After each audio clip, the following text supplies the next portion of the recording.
clearly that the chilling effect will impact negatively on the economics of cyberspace, and it will in turn limit innovation, interaction, and thus leaving the cyberspace more vulnerable and advantageous to cyber criminals. When the righteous are passive, the crime takes over. When we are back to a particular wall, we are pushed to that wall, and we currently doing a research and preliminary findings from our ongoing research on impact of surveillance within the Nigerian context reveal the following. Internet users that are young in age, they more likely be chilled. This will impact on innovation, entrepreneurship, job creation, diffusion of knowledge, and acceptance of technology. Female internet users are more likely to be chilled. This will increase the digital divide, add more to gender imbalance. Users will tread with more caution in cyberspace, and this will be counterproductive for services already migrated online. We cannot afford this in a nation where a digital economy is something that we need to expand. Cyber criminals will invade the cyberspace the more as the chilling effect hardly affects them. They really don't seem to have so much to lose, even when they are chilled. As for them, it is always a game of numbers. These findings are quite alarming. In a nation that is faced with the need to be more innovative, we have graduates today who are going into the world. National Open University has a power deal. You are going into the world, you can't afford to go under the chilling effect. Innovation will be stunted because the findings from our research are alarming. In a nation that is faced with the need to be more innovative, to create knowledge hubs, to encourage collaboration, reduce gender imbalance, establish technological hubs, create employment, and engage the youth in productive activities on all fronts. The cyberspace not being exempted. Well, the thrust of this presentation is to balance the issue of surveillance as not something that will come and mitigate against the intuition, the innovation, the expression of understanding, and the creation of value, which is the essence for which the graduates of today have gone to school. COVID-19 and surveillance. So by the COVID-19 era, surveillance systems are not monitoring ill health, which is we have numbers on infections, we have numbers on recoveries, and then we have numbers on death. Most are also not tracking all cases. Only positive tests are counted. Underestimating number of cases means inadequate control of severe acute respiratory syndrome and infection and failure to support those who do not recover quickly. We must universally agree and implement surveillance case definitions for infection and recovery. This is an area where surveillance is very important. Intensification of surveillance is very important in this context of COVID-19. We need to be able to monitor. We need to be able to know who has it, who doesn't have it. It's quite unfortunate that as the cases are increasing in the second wave, we have a mandatory period to get NIN number, and this is, and it's increasing the number of cases. I was watching on TV 2 days ago how the cases are increasing in Lagos and some other parts of the country. Across the world, some people are with symptoms of COVID-19, but they are not being tested for infection because tests are either not available or inaccessible, or it's just just like in our nation where we have the oxygen problem. Now the federal government is saying we have to establish new oxygen plants to be able to meet up with the demand for oxygen in our nation, especially as regards the COVID-19 problem. Some people do not seek testing when they experience symptoms because of worries about income, general responsibility, or stigma implications of testing negative for the virus and getting isolated. What if we are not alone? This is one of the key words, the key phrases of this presentation. Humanity in all generations have a deep sense of consciousness of surveillance by a supreme being. We all have that consciousness that there is a God somewhere who is surveilling us. It is generally believed that we are not alone in this world. We are not alone. COVID has shown us that we are not alone. There are diseases all around us. There are things even inside our body that can kill us.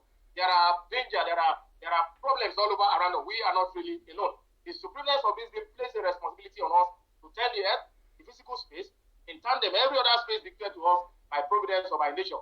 And of course, by existence, technology has been bequeathed to us. Cyberspace has also been bequeathed to us by technology and also by generational providence. Holding our hands and letting things pass us by will do us no good now or in the future. We should think of what legacy said also.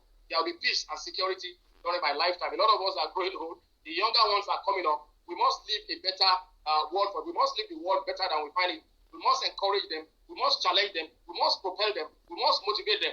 And we must help them to explore the potential that they have on the inside of them.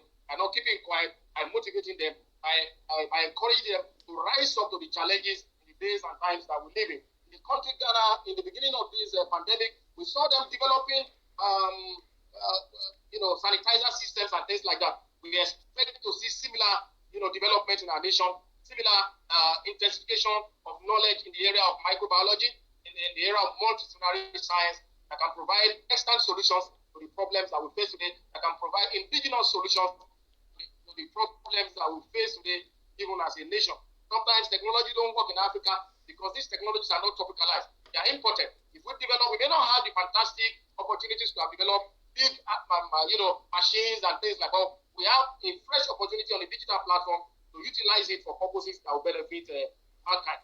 And that leads me to what I want to talk about next, which is bequeathing the better world, go field and live food. I want to talk to the graduates of today. We live in a society that is highly surveilled, a society that uses advanced surveillance techniques to monitor members of society's thoughts, languages, and behavior. You are gatekeepers. You have been empowered. You are gatekeepers. People will ask about information from you. Whatever you call your nation is what people call it. I remember I was in some places in the Western world, and I did some work there, and they asked me, no, we never know somebody from Africa can do this. They're talking about Africa now, not even Nigeria. And so one single person can give a good name to an entire continent, and one single bad person can give a bad name to an entire continent. What do you want to give? What name do you want to give to our country? And so you are gatekeepers, and you should be ready to select the right information, to withhold information that will cause destruction, to display information that will help development and growth, to shape, to repeat, to localize, to disregard, and delete information. The world will depend more on today's graduates to play very critical roles as gatekeepers as we face the challenges of living in a heavily surveilled world. Now I've poured into them knowledge and skills. My call and the word's call to use today is in tandem with the gatekeeping contest. You are custodians of value, and so go and give value. To the graduates of today, the graduating class, the 9th and 10th graduating class of the National Open University, the world awaits your manifestations. Be bold, be courageous, be your best. Wherever you go, go with all your heart. Follow your fear, and if opportunity doesn't knock, build a door. Listen to me again. To the graduates of today, in 9th and 10th graduating class, the world awaits your manifestation. Be bold, be courageous, be your best. Wherever you go, be a good ambassador of now. Go with all your heart. Follow your fear, and if opportunity doesn't knock, please build a door. To the National Open University of Nigeria, say more grace, more lips, and more bound. To my university, the American University of Nigeria, press my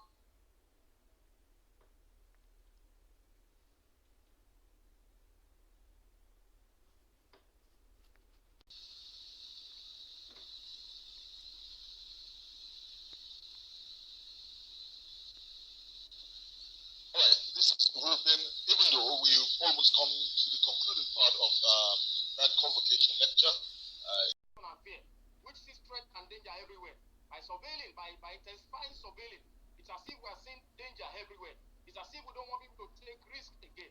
And innovation, development, growth comes by people thinking out of the box, standing out of the box, taking risks, trying to experiment with new things. This paranoia encourages development, permanent watchfulness, tight control, and the ultimate backstop.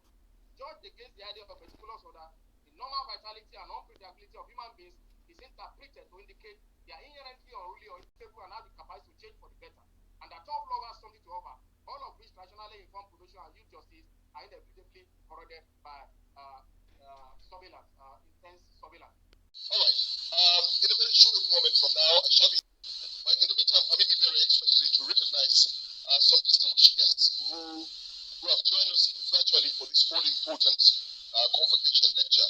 Of course, online is the Pro-Chancellor and Chairman Council of the to have online the Academic Director of the National Open University of Nigeria, Professor Nabat Anglan, Professor Emeritus, an accomplished philosopher, Gordon Sugulu is also online. Professor Christine Ofurwe is also online, among others who are online too. All right, our guest lecturer, or the convocation lecturer, I beg your pardon. Thank you very much. I hope I'm not being surveyed as well, but I'm already on the concluding remarks here. I want to finally thank everyone for listening and wish everyone grace multiply. Long live National Open University of Nigeria. Long live the cyberspace, and long live our nation, Nigeria. Once again, all protocols duly observed. I thank the council, the management, staff, and students of the National Open University of Nigeria for the honor of the invitation. I thank all those who have contributed in one way or the other to the progress that we celebrate at this convocation. And also, I want to thank you all again for listening. God bless you. God bless Nigeria. Thank you very much. I think the convocation lecturer deserves more than this round of applause. And what a topic. What if we are not alone? Well, all the privileges upon me as the MC, the chairman of this occasion, and the Vice Chancellor of the National Open University of Nigeria for a recapitulation of that presentation. Sir.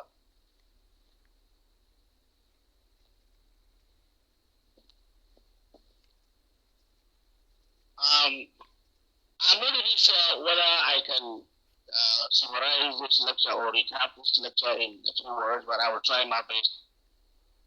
This is one of the most complex lectures I have ever come across, because he was not just talking about surveillance technology, but this is a lecture that combines information technology, information systems, data management, and most importantly, theology and philosophy. Because in his recapitulation of the surveillance society, he focused mainly on the chilling effect. The chilling effect, which of course is also familiar to us in other aspects of research methodology, is the Hawthorne effect. The knowledge that when someone is watching you, your behavior tends to be modified according to the person watching you. The surveillance society deals with the fact that everything we do is recorded. Wherever we go, there is a footprint, an electronic footprint of what we do. If you think you have deleted your WhatsApp message, think again. It's there somewhere, stored in a server. If you think you have deleted your cache in your internet browser, think again. That has already been collected somewhere. There is an internet website called Wayback Machine that records every single page on the internet since the beginning of the internet. So in other words, we are never really alone. We are in a massive interconnected community of individuals and human beings. And the knowledge that we are connected together one way or the other is what gives us the chilling effect. The fact that you are not really alone. Not really alone is not just simply a question of physicality, in a physical presence, but also the fact that there is a virtual presence. There is you.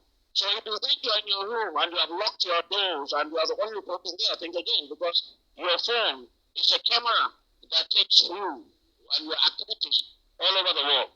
And it's not just a question of viewing you all over the world, but it's the fact that whatever you do is recorded. So, where is the theological part? The theological part is that the surveillance society has been with us since the beginning of creation. God has always been surveilling us.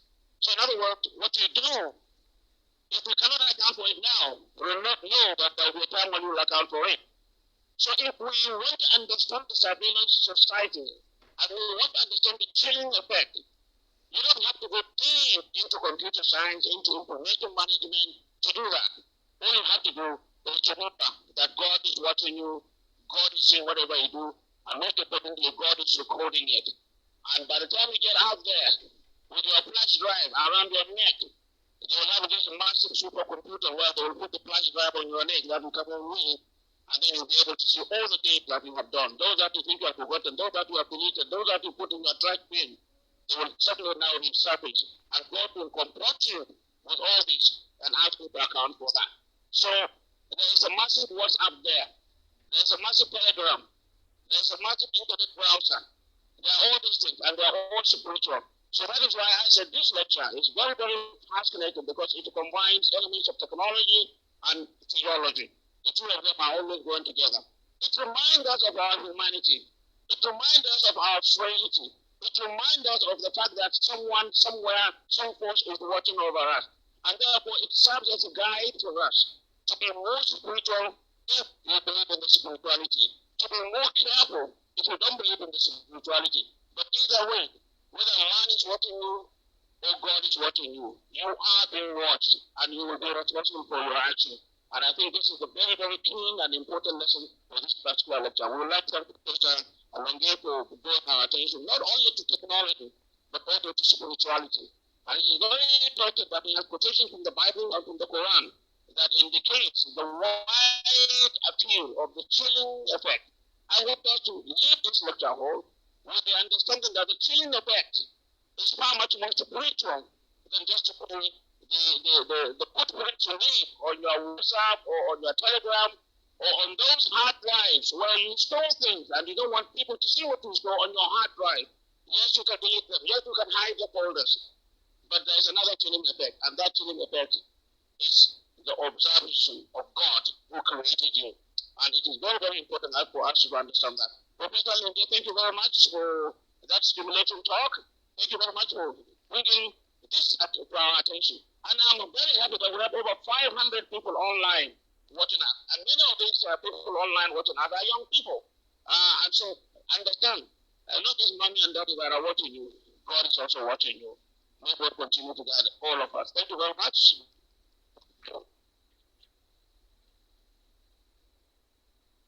Thank you very much, Mr. Chairman and Vice Chancellor of the National Open University of Nigeria.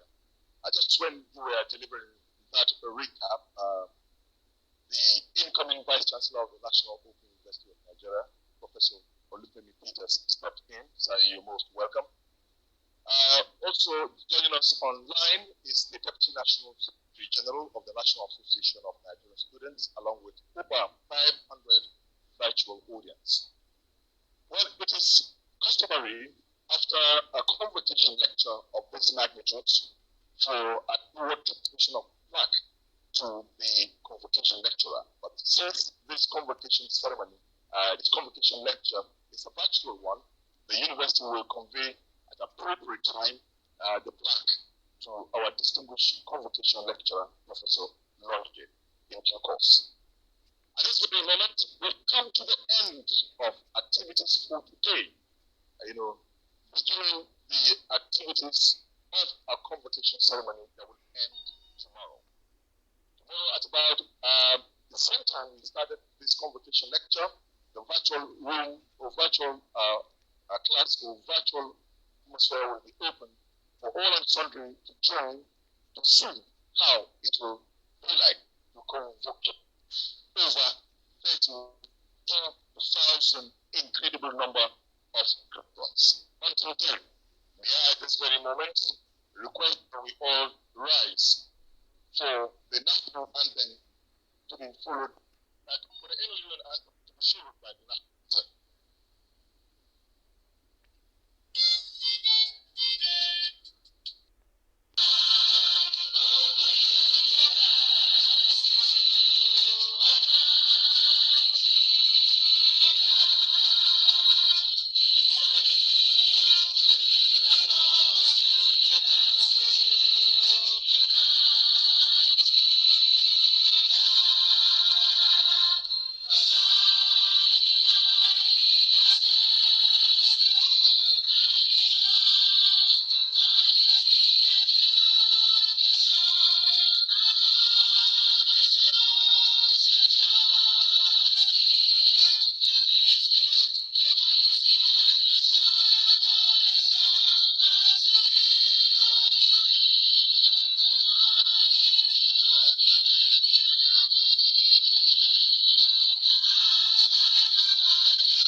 This is NBN Network Media, news for all races, connecting you to the world.